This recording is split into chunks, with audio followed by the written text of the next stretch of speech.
He pulled so many pranks that someone got mad. Well, he bought a new car.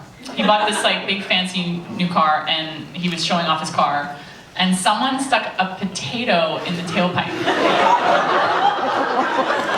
And no one to this day has owned up to it. No one knows who it was. I have my suspicions that it was probably the least likely, so Ron Glass probably did it. But yeah, he got so fired up that no one would fess up. So then, I was staying at his house, it was around Valentine's Day.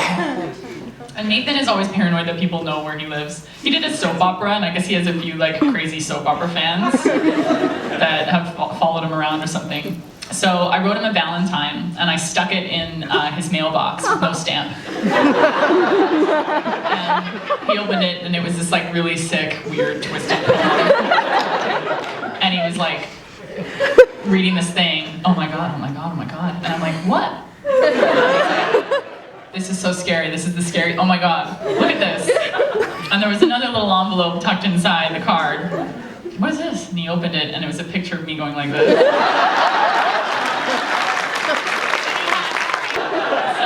We were at Dragon Con. You guys have been to Dragon Con. We did a panel, I think, with Adam and Alan and Marina. And before the panel started, I had a friend of mine pass out flyers into the audience. It says, when you see the cue, when Peter, my friend, gives you the cue, everybody stand up and flip Nathan off.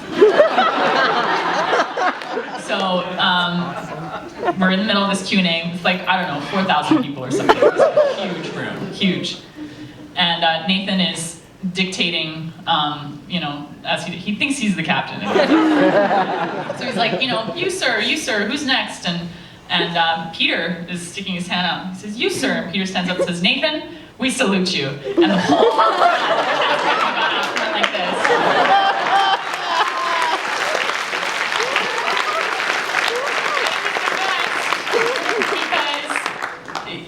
It's always the best when you get a one-up on him, just because he thinks he's so clever. His whole face, he was just like, I couldn't believe it. And he like looked over at me and he was like, that's fucked up. And that was it. The prank was over.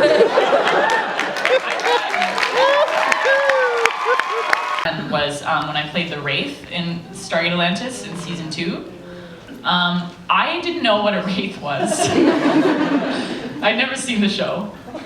And the role, you know, became available to me, and I said, yeah, sure. I love the script and really interesting, complex little role. And they said, it said on the offer, some prosthetics required. Some? And I said yes, and then I was asked to go for a head cast, where they put your head in plaster and you have to breathe through a straw. It's horrible. And then they were measuring my eyeballs for contact lenses, and I was like, this is bad. And then they took a cast of my teeth for the fake teeth to go in there. My call time on day 1 was 3:30 a.m. to start hair and makeup. Everyone else got to roll in at 7. And it just felt so constricting. It was the weirdest feeling. And also, when you look like an ugly alien, no one talks to you. No one talked to me. They all kind of ignored me, and I didn't know anyone, and I was so shy. My mom came to visit me on set and flew right past me. I was like, Mom, hi. And she looked and kind of kept walking. I was so unrecognizable.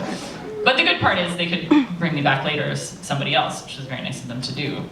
But I have such respect now for actors that do long-running shows in prosthetics. That is hard. It's really hard. You are the first person there and you're the last person to leave every day because it takes an hour to get everything off. And it's bad for your skin, and you're sweaty all the time and sticky, and it's very, very tough. So I would say that one for sure. And the best piece of advice from a director? Yes. It's so hard. Let me think.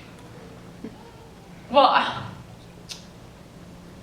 I think the best directors I've worked with are directors that push me to be a bit more confident in my choices. And Joss is very good at that. When we were filming Objects in Space, there was a scene in there, it's a very hard scene to watch, where Early has Kaylee in the engine room. And we did a couple of takes of that, and Joss said, I feel like you're holding back a little bit. And I said, well, I just don't know how far you want me to go. And he said, I want you to go as far as you can. And if I need to, I'll pull you back. I would always rather pull you back. So one of the things that stuck with me about that situation was that more is always better. You know, more is more.